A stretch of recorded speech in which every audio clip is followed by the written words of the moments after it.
Okay, let's start with a really wild image. Imagine squeezing everything, Yeah. every single galaxy, every atom, every person, into a space smaller than an atom. And then you press play. Exactly.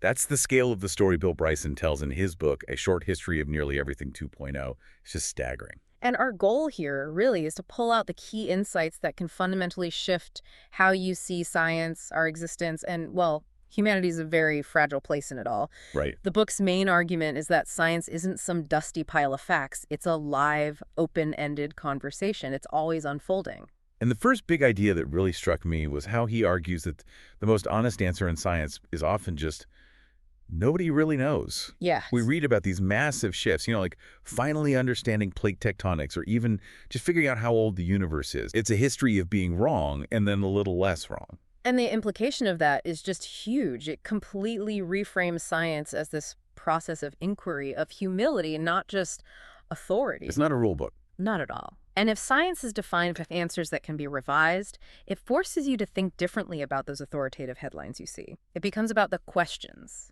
not just the certainty. That humility makes you realize just how unbelievably lucky we are. I mean, the book details the sheer statistical absurdity of us being here. It's incredible. The universe had to expand at just the right rate. A tiny bit faster. Yeah. And it's all just dust. A tiny bit slower and it all collapses back. Exactly. And then Earth had to form in the perfect spot. And then you have countless other events, asteroid impacts, the right temperature.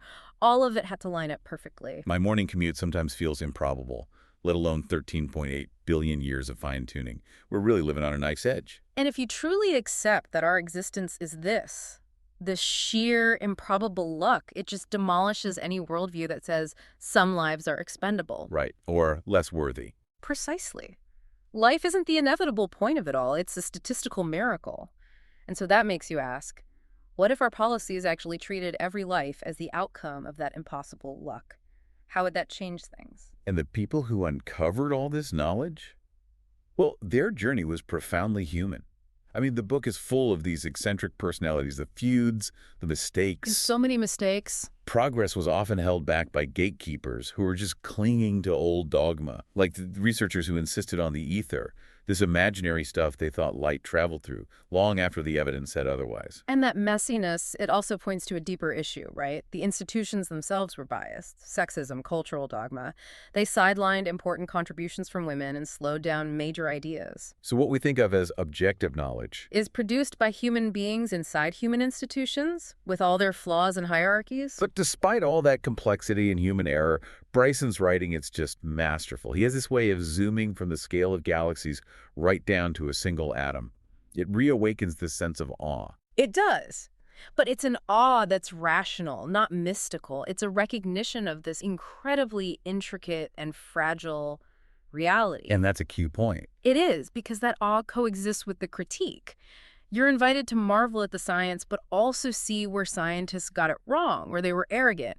It teaches you this balance: admiration without hero worship, curiosity without just blindly believing. Which brings us to the book's closing argument, which is, well, it's pretty terrifying. It is. Life survived billions of years of cosmic accidents. Yeah. Supervolcanoes, asteroids. Dark. Only to now face a crisis that was generated by one very clever, very anxious primate. The biggest threat today isn't from space. It's our own behavior. Industrial climate change, destroying habitats. It's a powerful call to stewardship. A very urgent one. We basically learned how to reshape the entire planet much faster than our ethics could keep up. So our decisions about climate and technology are direct moral choices about the future. So this journey through the sheer improbability of life and the very messy reality of how we discovered it is a stark reminder of how precious all this is. So I'll leave you with this thought. If our existence is really this low probability gift, as the book argues, how does that cosmic luck change our responsibilities to future generations and to the non-human world we share this improbable planet with?